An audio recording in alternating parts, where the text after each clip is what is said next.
Chapter 51. How the Admiral left Navidad and founded a town that he named Isabella.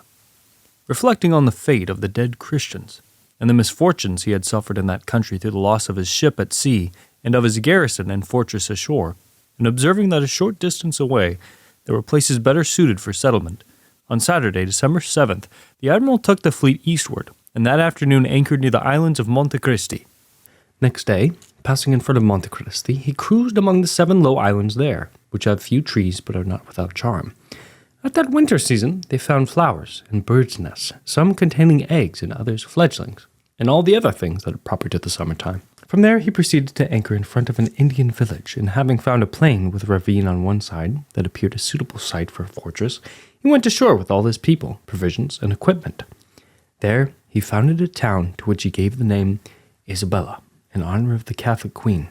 They believed it to be an excellent site for a town because it had a very large harbor, though open to the northwest, and a lovely river, a crossbow shot in width, from which water channels could be led to the town, and beyond the river extended a very charming plain, not far from which, according to the Indians, were the mines of the Chapao. For all these reasons, the admiral, who had already endured great toil on the sea, so drove himself to lay the foundations of that town that not only did he lack time to enter in his journal each day's happenings, as had been his custom, but he even fell ill and was unable to keep a journal at all from December 11th, 1493, till March 12th, 1494. In January, after arranging the affairs of the town as well as he could, he sent Alonso de Ojeda with 15 men in search of the mines of the Chapao. Then, on February 2nd, 12 ships of the fleet departed for Castile under the command of Captain Antonio de Torres. He was a brother of Prince Juan's nurse, a man of worth and good judgment, much trusted by the Catholic sovereigns and by the admiral. He carried an extensive report of all that had happened, of the character of the country, and of what needed to be done there. In a few days, Ojeda returned and gave an account of his journey. He said that the second day, after leaving Isabella, they slept in a mountain pass difficult to negotiate, but that afterwards, every other league, they came to a village whose cacique received them very hospitably. Continuing their journey, they reached the mines of the Chapao on the 6th day after their departure. In Ojeda's presence, the Indians took gold out of a brook. They later did the same in many other streams of that province, which Ojeda declared to be very rich in gold. The admiral, who had by now recovered from his sickness, was overjoyed at this news, and decided to go see for himself the resources of that country and what needed to be done there. Wednesday, March 12th, 1494, the admiral set out from Isabella to visit the mines of the Chapao. All the able-bodied men who were not required to guard the 2 ships and 3 caravels that remained of the fleet rode or marched with him. He had all the munitions and arms on the other vessels taken up and stored in the flagship, in order that none might use them to mutiny, as some had attempted to do while he was ill. The cause of this mutiny was that many had embarked on the voyage with the idea that as soon as they landed they could load themselves with gold and return home rich. They did not know that gold may never be had without the sacrifice of time, toil, and privations. As matters did not turn out as they expected, and they were disgruntled at having to work on the construction of the new town, and made ill by the climate and diet of that country, they had conspired to throw off the admiral's authority, seize the remaining vessels, and return them to Castile. The instigator and head of the conspiracy was a royal constable, Bernal de Pisa, who had come on the voyage as comptroller for the Catholic sovereigns. The plot having been discovered, the admiral, out of respect for his office, did no more than arrest and hold him prisoner aboard the ship, intending to send him to Castile with a formal statement of his crimes. These consisted of mutiny, and of having written a paper containing false charges against the admiral that he tried to hide aboard the ship. After the admiral had disposed of all these matters and appointed persons to watch over the government and safety of the town and fleet under his brother, Don Diego Columbus, he set out for the Chapao. He brought implements and all the other things needed to construct a fort that should keep that province at peace and protect Christian gold prospectors from harm by the Indians, in order to show the Indians that they could not do to him what they had done to Arna and his 38 men, and that a large force stood ready to punish them if they molested a single Christian passing through one of their villages. He brought as many men as he could. For greater effect and show, he led his men out of Isabella and other places armed, in military formation, with trumpets sounding and banners displayed. Having crossed the river that lies a musket shot from Isabella, the admiral forded a smaller river 1 league farther on, and marched 3 leagues more to camp that night in a beautiful plain. This plain extends to the foot of a rugged mountain pass about 2 crossbow shots high, which he named El Puerto de los Hidalgos, in honor of some gentleman who had gone ahead to supervise the opening up of a road. That was the first road made in the Indies, for the Indian trails are only wide enough to permit one man to walk at a time. Coming out of that pass, they descended to a greater plain, and next day traveled 5 leagues, sleeping that night near a large river that they crossed in canoes and rafts. This river, which he named Rio de las Cañas, empties into the sea at Monte Cristi. On the march they passed through many Indian villages of round, palm-thatched huts with such small doors that they had to stoop low to enter them. Some Indians that the admiral had brought from Isabella went into those huts and helped themselves to anything they liked, and the owners gave no sign of displeasure, as if all they had was common property.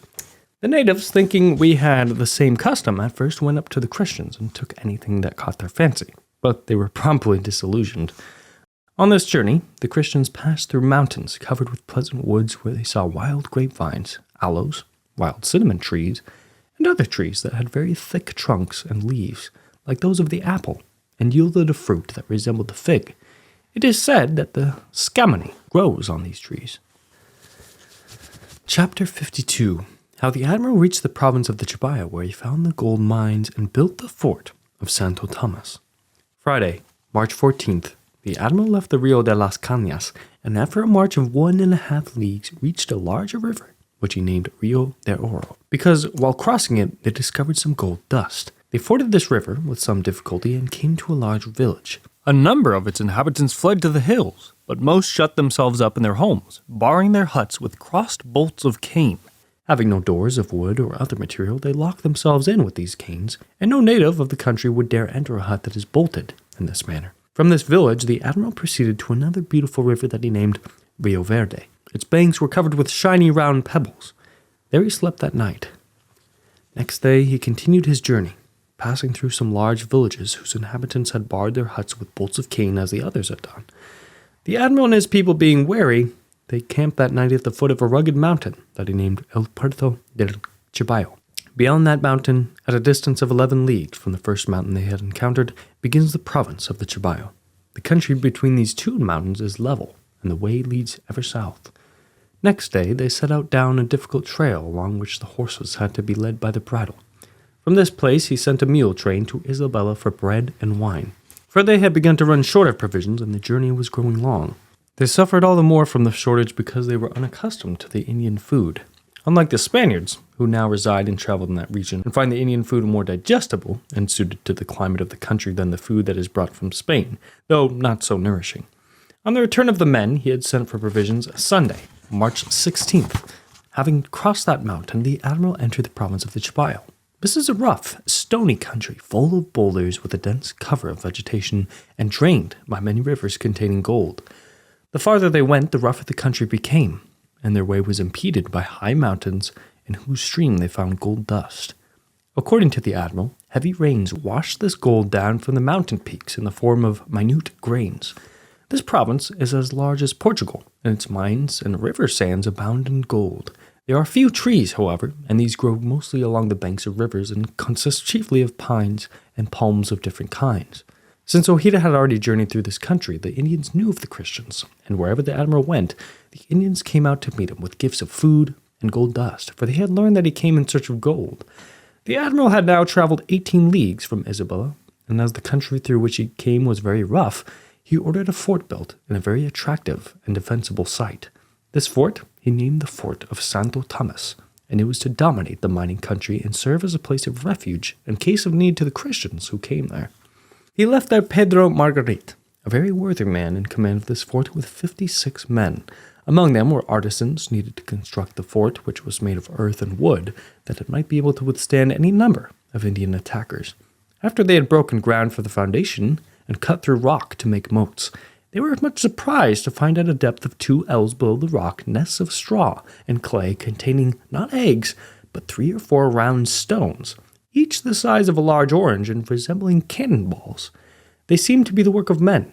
In the river that runs at the foot of the hill on which the fort stands, they found stones of different colors, some large and of finest marble, others of pure jasper. Chapter 53. How the admiral returned to Isabella and discovered that the land was very fertile. After he had provided for the perfect construction of the fort and its defense, on Friday, March 21st, the admiral returned to Isabella. At the Rio Verde, he met mules returning with provisions, and since heavy rains had made the river uncrossable, he camped there and sent the provisions on to the fort. While searching for a ford where he could cross that river and for another ford for the crossing of the Rio de Oro, which is larger than the Ebro, he stayed for some days in the Indian villages eating of their cassava bread and yams, which the Indians willingly exchanged for trifles. Saturday, March 29th, he arrived at Isabella, where the melons were ripe enough to eat, though they had been planted less than 2 months before. Cucumbers had come up in 20 days, and a native wild grapevine had already produced large fine grapes while they were still cultivating it. Next day, March 30th, a laborer harvested spikes of wheat which had been planted at the end of January. They also picked chickpeas, larger than those they had planted. All the seeds they had sown sprouted in 3 days and were ready to eat by the 25th day. Fruit stones planted in the ground sprouted in 7 days. Vine shoots sent out leaves at the end of the same period. And by the 25th day, green grapes were ready to be picked. Sugar canes germinated in 7 days. This was due to the temperate climate, very like that of Spain, for it is cool rather than warm. Moreover, the waters of that country are very cold, soft, and healthful. For all these reasons, the admiral was much pleased with the climate and fertility of the country and with its inhabitants. But the first Tuesday in April, a messenger arrived from Santo Tomas, sent by Captain Pedro Margarit with news that the Indians of that province were fleeing, and that the cacique Caonabo was preparing to march on the fort and burn it to the ground. The admiral was not much alarmed by this report, in particular because he relied on the horses, and he knew how cowardly were the Indians and how much they feared to be eaten by the horses, so that they would not even enter the house of a Spaniard who kept a horse.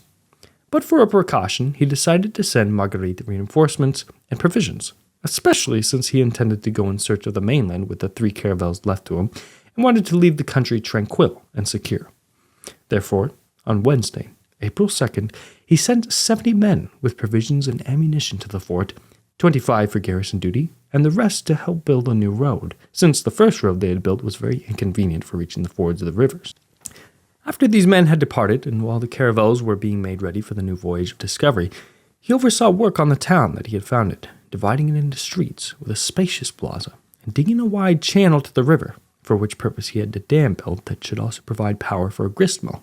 This he did because the town lay about a cannon shot from the river, and without that channel, the people would have had a great difficulty in supplying themselves with water, particularly as most of them were weak and ill, with certain diseases caused by the thinness of the air, which did not agree with them.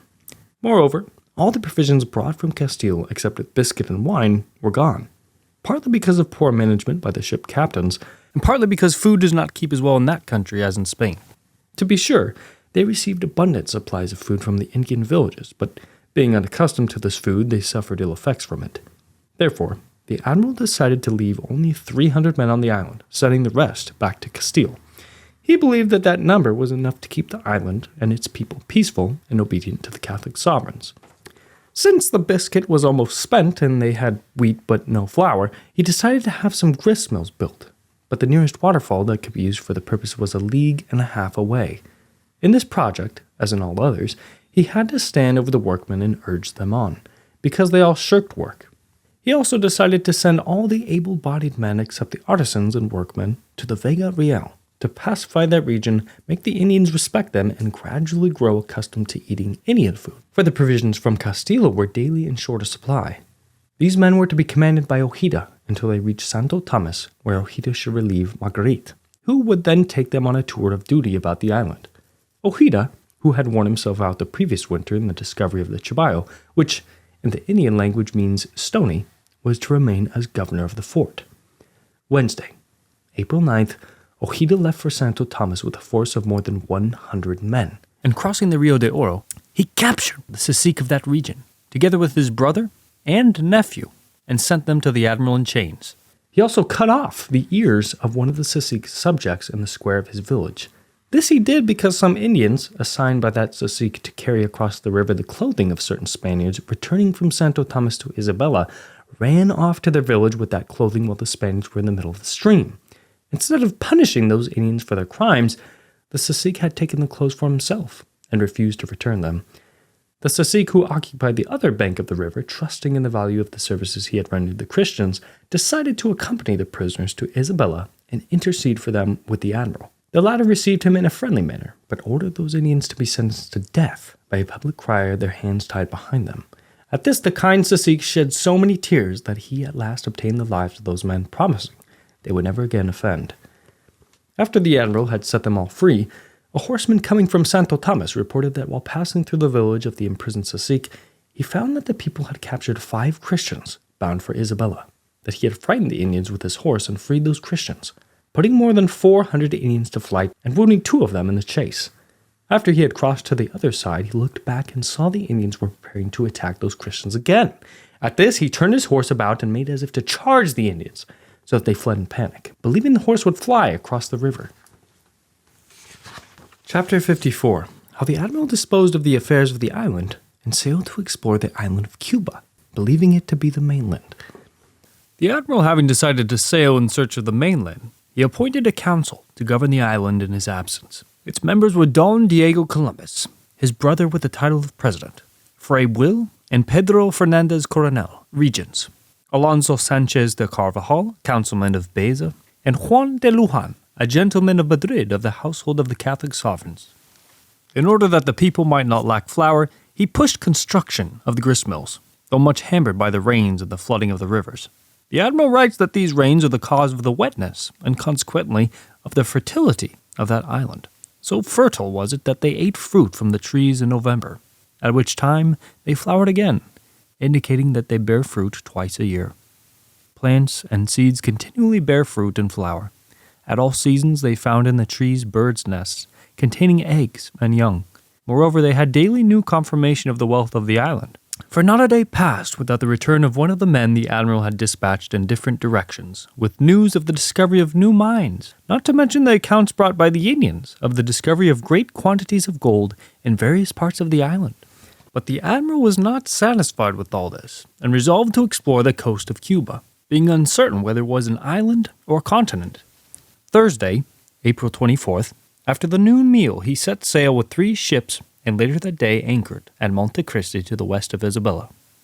On Friday he called at Guacanagari's harbor, hoping to find the Sasik there, but at sight of the ships he fled in fear, though his people pretended that he would soon return. Unwilling to stay there without some good cause, the admiral left this harbor on Saturday, April 26th, and proceeded to the island of Tortuga, which lies 6 leagues to the west. He lay off it that night with sails set, becalmed in a choppy sea that was thrown back by the current.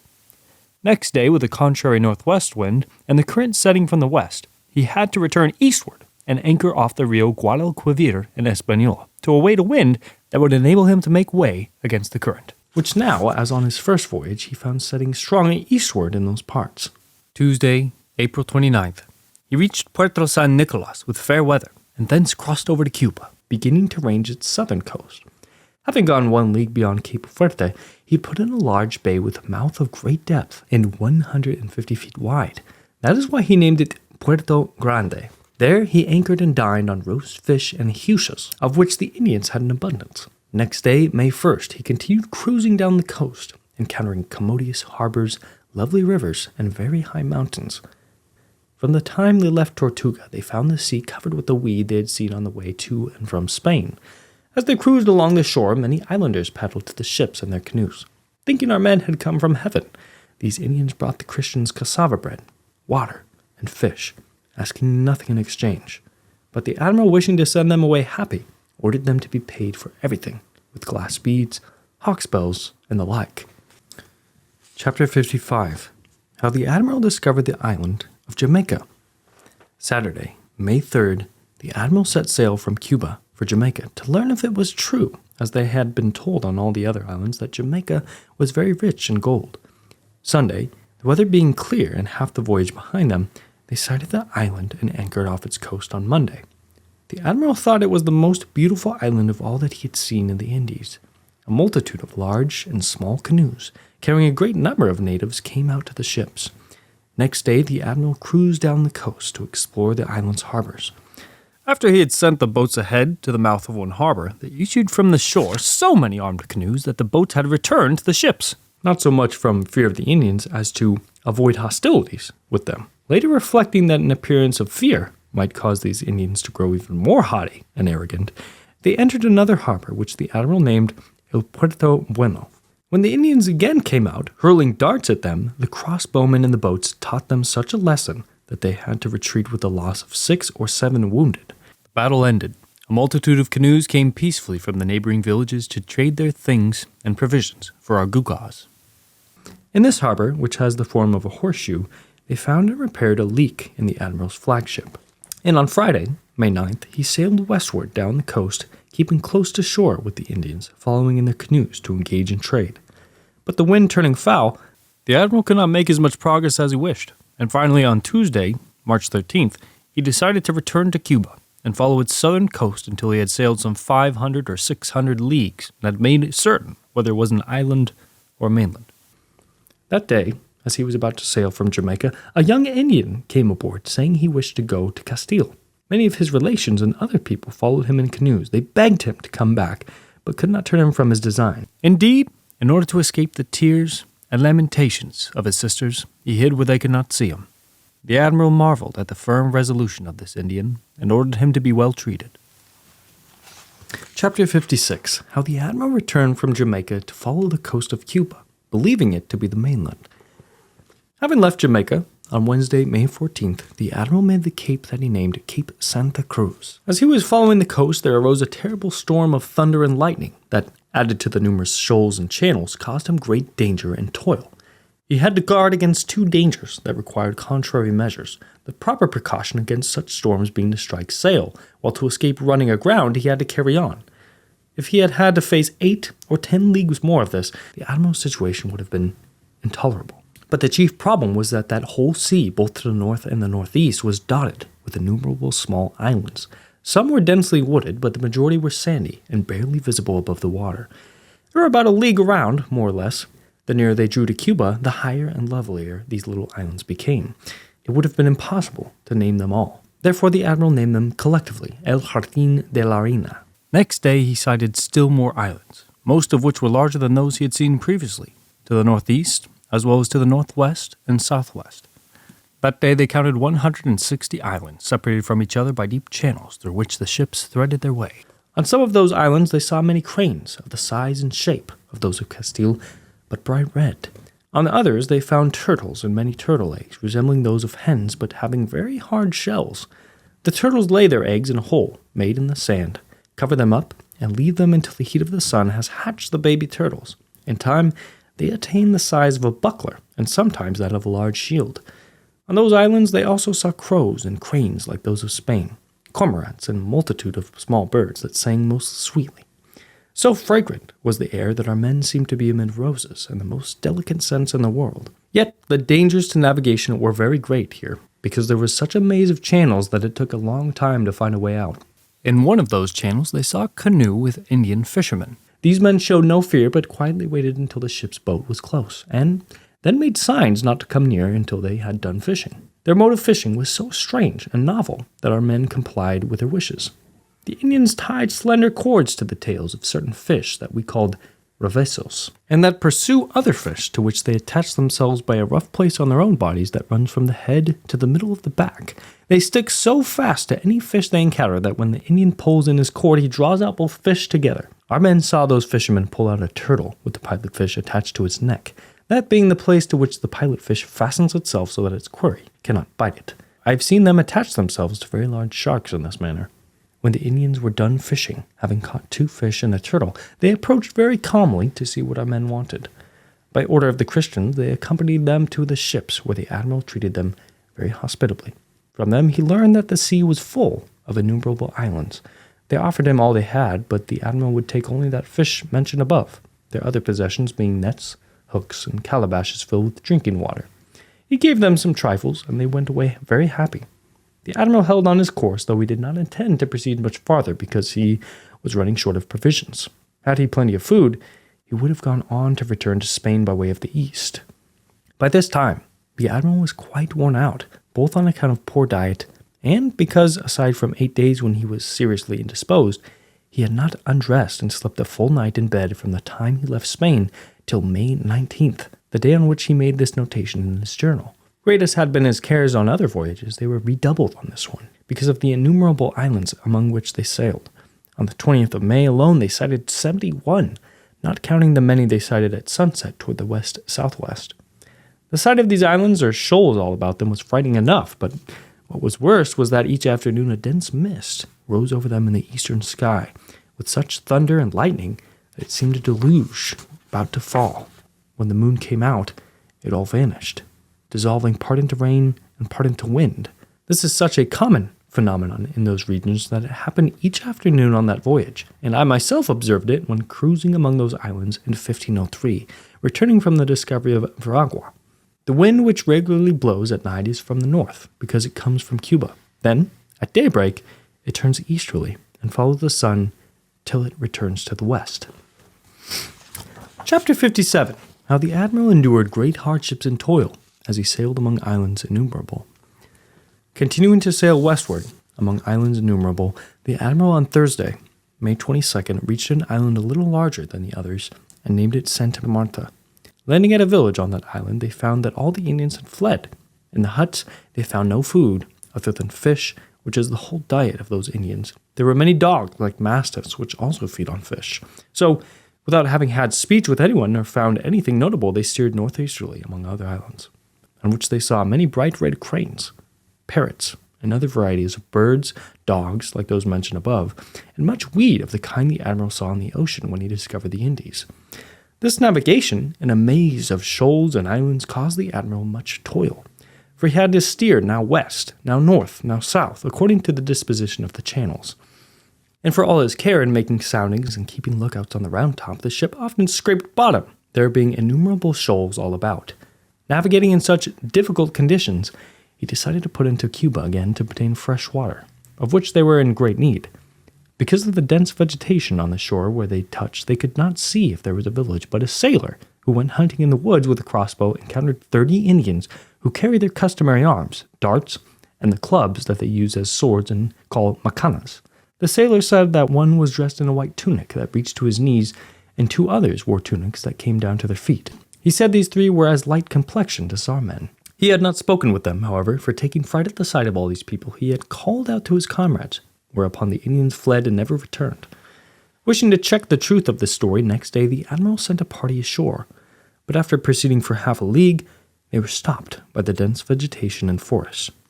Moreover, that whole coast was all marsh and mire for a space of 2 leagues from the shore to where the hills and mountains began.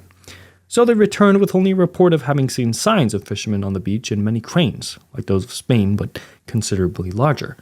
Continuing 10 leagues westward, the fleet sighted huts on the shore. Some canoes came out from this village, and the people in them brought fresh water and the things those Indians eat, for all of which they were well paid.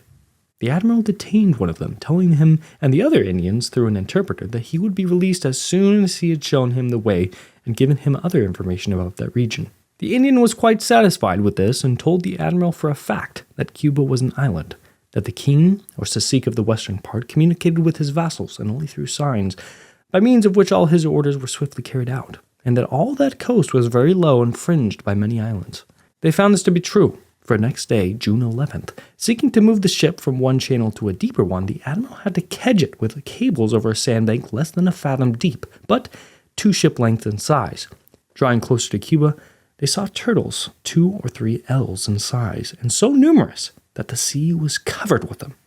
Then at daybreak, they saw a flight of cormorants so numerous that they darkened the sun. They came from the sea toward Cuba and soon alighted there. Our men also saw many pigeons and other kinds of birds. Next day, so many butterflies flew about the ships that they darkened the air till the afternoon, when a heavy rain squall blew them all off. Chapter 58. How the Admiral returned to Hispaniola. Friday, June 13th. Observing that the Cuban coast extended far westward, that an infinite number of small islands and shoals made its navigation extremely difficult, and that he was beginning to run short of provisions, the Admiral decided to return to the town of Isabella that he had begun to build on Hispaniola.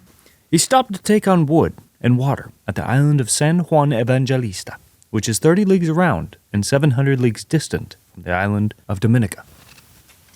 After he had taken on all he needed, he steered a southerly course, hoping to find deeper water in that direction, and following a channel that he believed to be deepest and most free of obstruction, he found it to be completely surrounded by land on all sides. This greatly frightened his men, who found themselves almost imprisoned without sufficient provisions or hope of assistance. When the admiral observed their gloom and anxiety, he shrewdly put on a cheerful countenance, saying he thanked God for forcing him to return by the way he came in, for had they continued sailing in that direction, they might have become hopelessly entangled or lost and without ships or provisions with which to return, whereas now they could easily turn back.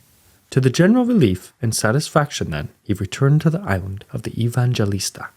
Wednesday, June 25th. He left that island on a northwest course for some small islands that seemed 5 leagues distant. Some way beyond, the sea turned green and white, so that it seemed to be one great shoal, though it was 2 fathoms deep. They sailed over 7 leagues of this sea, after which they came to another sea, as white as milk. This caused them great surprise, as the water was very dirty. This sea puzzled all who saw it, for it appeared to be all shoal, and not deep enough for ships. Actually, it was about 3 fathoms deep.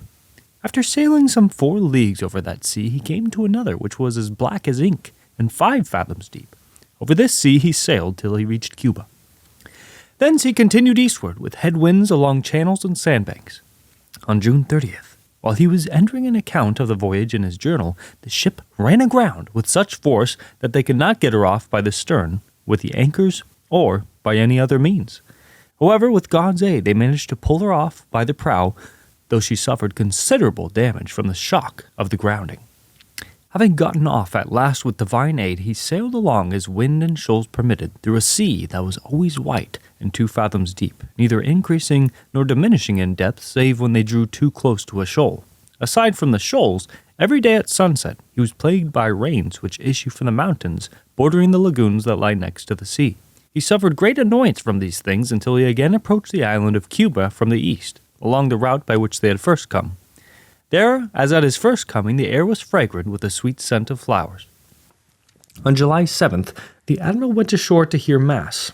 An elderly cacique, the lord of that province, having listened attentively to the Mass, approached the admiral and communicated to him by signs, and as best he could, that it was well to thank God, for the souls of the good would go to heaven, their bodies remaining on earth, but the souls of the wicked would go to hell.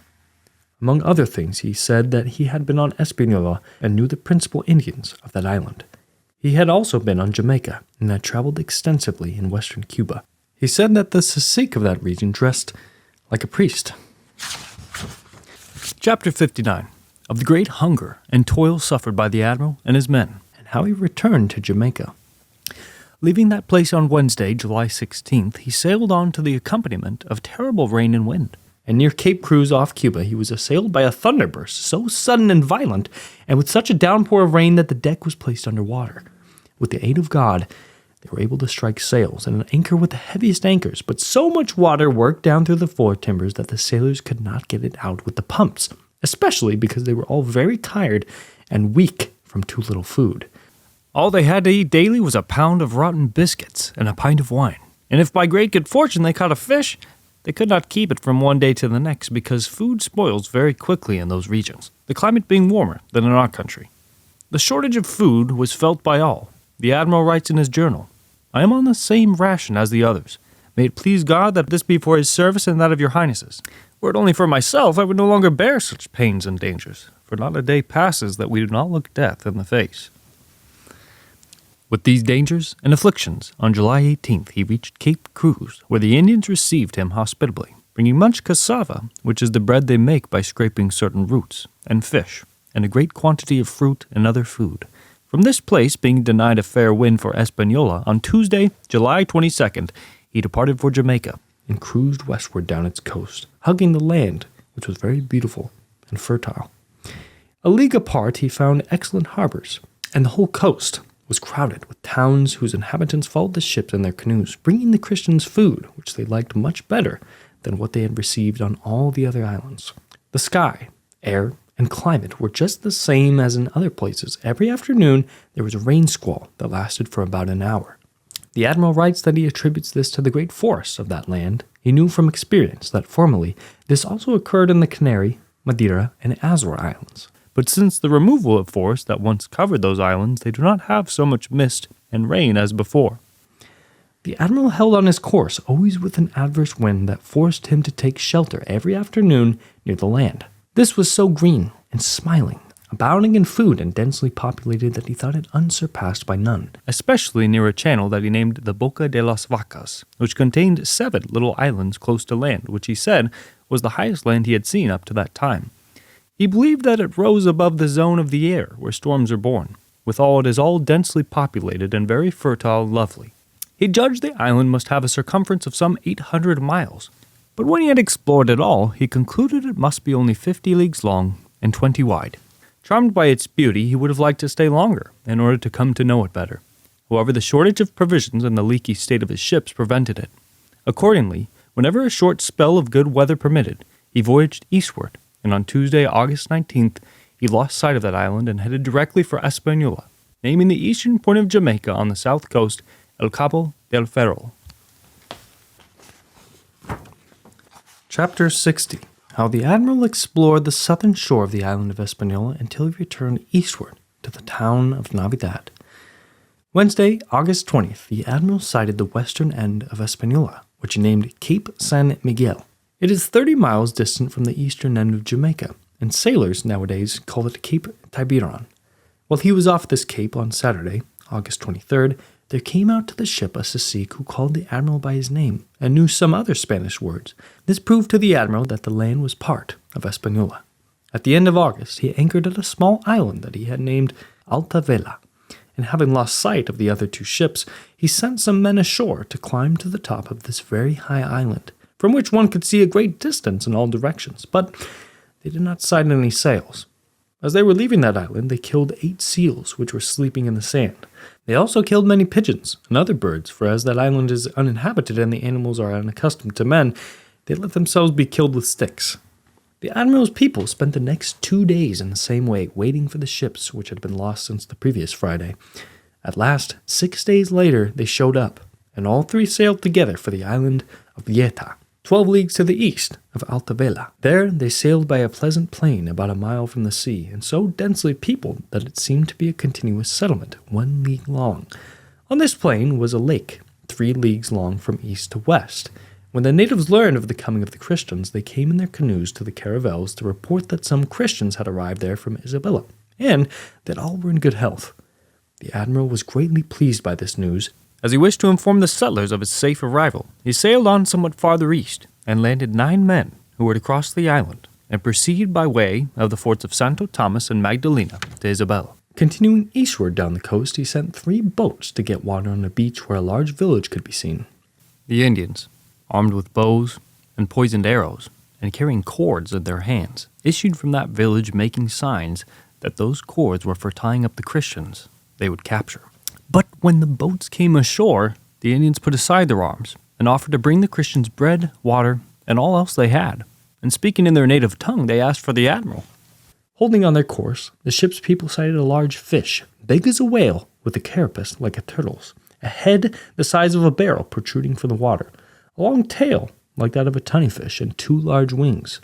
From this, and from certain other signs, the Admiral knew they were in for foul weather, and sought a port where they might take refuge. On September 15th, by the mercy of God, they sighted an island which lies off the eastern end of Hispaniola, and which the Indians called Adomane. In the middle of a great storm, he anchored behind this island next to an islet that lies between it and Hispaniola. That night he observed an eclipse of the moon, and was able to determine a difference in time of about 5 hours and 23 minutes between that place and Cadiz. That, I believe, is the reason the bad weather continued so long, for he had to remain in that port until the 20th of the month, fearing all the while for the safety of the ships that had not been able to put in. But, by the favor of God, they were saved. On September 24th, the fleet being reunited, they sailed to the eastern end of Hispaniola, and from there to an island that lies between Hispaniola and San Juan, and that the Indians called Amona. From that point on, the Admiral ceased to record in his journal the day's sailing, nor does he tell how he returned to Isabella. He relates only that because of his great exertions, weakness, and scanty diet, he fell gravely ill in crossing from Amona to San Juan. He had a high fever and a drowsiness, so that he lost his sight, memory, and all his other senses. Because of his illness, the ship's people decided to abandon the project for exploring the Carib Islands, and instead make for Isabella, where they arrived 5 days later, September 29th. There, by God's favor, the Admiral's health was at last restored.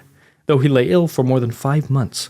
This illness was caused by his great exertions on that voyage and the resulting exhaustion, for he sometimes went 8 days with less than 3 hours sleep. This would seem impossible, did he not himself tell it in his writings. Chapter 61. How the Admiral completed the conquest of Hispaniola, and what he did to make it yield revenue. On his return to Hispaniola from the exploration of Cuba and Jamaica, the Admiral found his brother Bartholomew, who, as told before, had gone to treat with the King of England concerning the discovery of the Indies.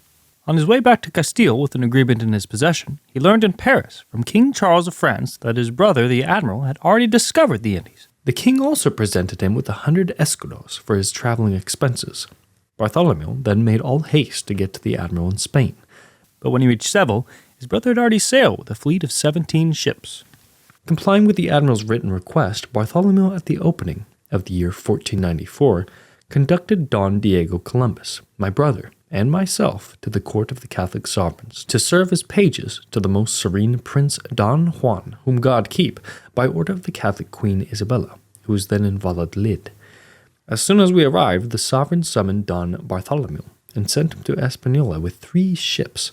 There he served for several years, as appears from a memorandum of his in which he writes the following. I served as captain from April 14th, 1494 until March 12th, 1496, when the Admiral sailed for Castile. Then I began to serve as governor and continued in that capacity until August 28th, 1498, when the Admiral left on a voyage to discover Parga. At that time I once more began to serve as captain, continuing as such until December 11th, 1500, when I returned to Castile. Returning then from Cuba to find his brother on Hispaniola, the Admiral named him Adelantado, or Governor of the Indies. Later there was a dispute over this, because the Catholic sovereigns denied they had empowered the Admiral to make such an appointment. To settle their difference, they appointed the Admiral's brother to that office again, and thereafter he was called Adelantado of the Indies. With the aid and advice of his brother, the Admiral had some rest and lived very tranquilly, though much troubled both by his illness and because he found that most of the Indians of the country had risen in revolt through the fault of Pedro Margarita, of whom I spoke above. At the time of his departure for Cuba, the Admiral had appointed this man captain over 360 foot soldiers and 14 troopers with instructions to patrol the country and reduce it to the service of the Catholic sovereigns, and to compel the Indians to obey the Spaniards, especially in the province of the Chubao, from which the greatest advantage was anticipated. Instead of treating the Admiral with due consideration and respect, Marguerite had paid no heed to the Admiral's wishes. Hardly had the Admiral departed when he went off with all his men to the Vega Real, 10 leagues from Isabella, with no intention of patrolling or pacifying the island. Instead, he proved to be the prime cause of the discords and factions that arose in Isabella, scheming and contriving to have the members of the council established by the Admiral obey his orders, and sending them insolent letters. In the end, seeing he could not achieve his aim of setting himself above all the others, and being unwilling to await the arrival of the Admiral, to whom he would have had to account for his actions in office, he embarked on the first ships that came from Castile, without giving an account of himself or making any disposition of the men left in his charge. As a result, each one went where he willed among the Indians, stealing their property and wives, and inflicting so many injuries upon them that the Indians resolved to revenge themselves on any that they found alone or in small groups. Thus the cacique of the Magdalena, named Guatagana, killed 10 Christians and secretly ordered fire to be set to a hut in which there were 40 sick men. On his return, the Admiral severely punished these actions, for though he could not apprehend the cacique, some of his people were seized and sent prisoners to Castile in the fleet of 4 ships with which Antonio de Torres sailed as commander on February 24th, 1495.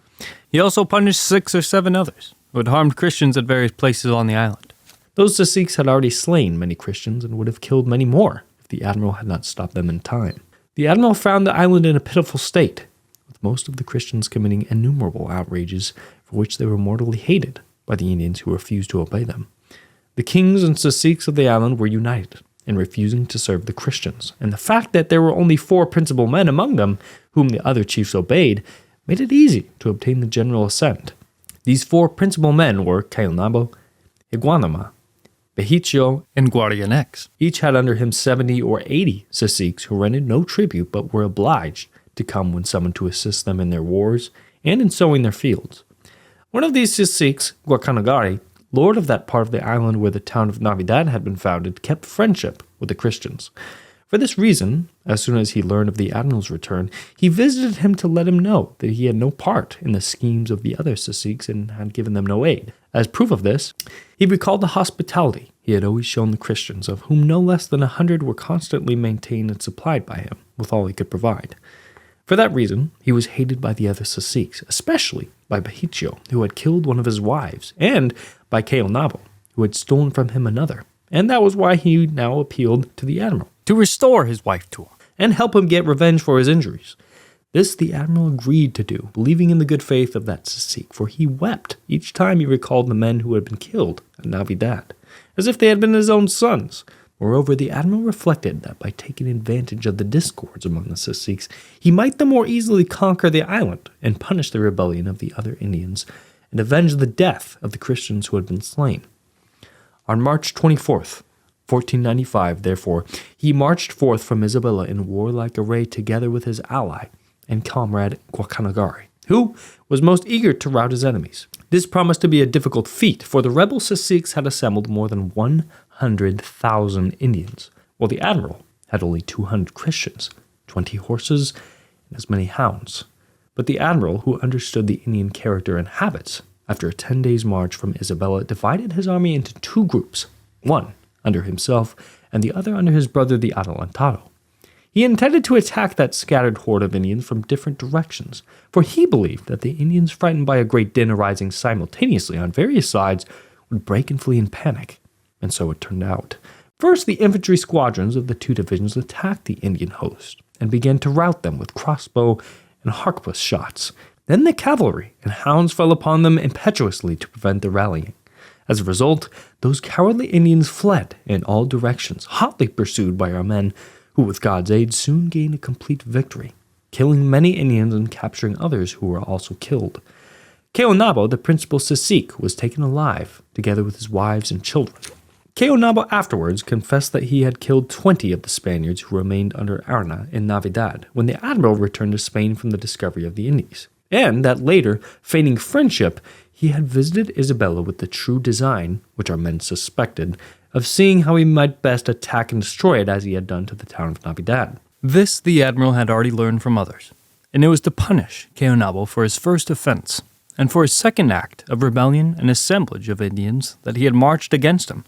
Having made him and one of his brothers prisoners, he sent them to Spain, for he was unwilling to put to death so great a persona without the knowledge of the Catholic sovereigns. He thought it was enough to have punished many of the guiltiest Indians. This victory and the imprisonment of those men so improved the position of the Christians that though they numbered only 630, most of them sick, with many children and women among them, the admiral in the space of a year during which he marched through the country completely pacified the island without having to unsheath his sword again. He reduced the Indians to such obedience and tranquility that they all promised to pay tribute to the Catholic sovereigns every 3 months, as follows. In the Chirbayo, where the gold mines were, every person of 14 years of age or upward was to pay a large hawksbill of gold dust. All others were to pay 25 pounds of cotton. Whenever an Indian delivered his tribute, he was to receive a brass or copper token, which he must wear about his neck as proof that he had made his payment. Any Indian found without such a token was to be punished. This system would doubtless have produced the desired effects if there had not arisen discords among the Christians, as I shall presently relate. For after the capture of Caonabo, the island was so peaceful that a Christian could safely go wherever he pleased, and the Indians themselves offered to carry him pickaback, as they do nowadays at the post stages. The admiral ascribed this to the favor of God and the good fortune of the Catholic sovereigns, else it would have been impossible for 200 poorly armed men, half of them sick, to subdue such a multitude. But the Lord wished to punish the Indians, and so visited them with such shortage of food and such a variety of plagues, that he reduced their number by 2/3, that it might be made clear that such wonderful conquest proceeded from his supreme hand, and not from our strength or intelligence or the cowardice of the Indians, for even admitting the superiority of our men, it is obvious that the numerical preponderance of the Indians would have nullified this advantage.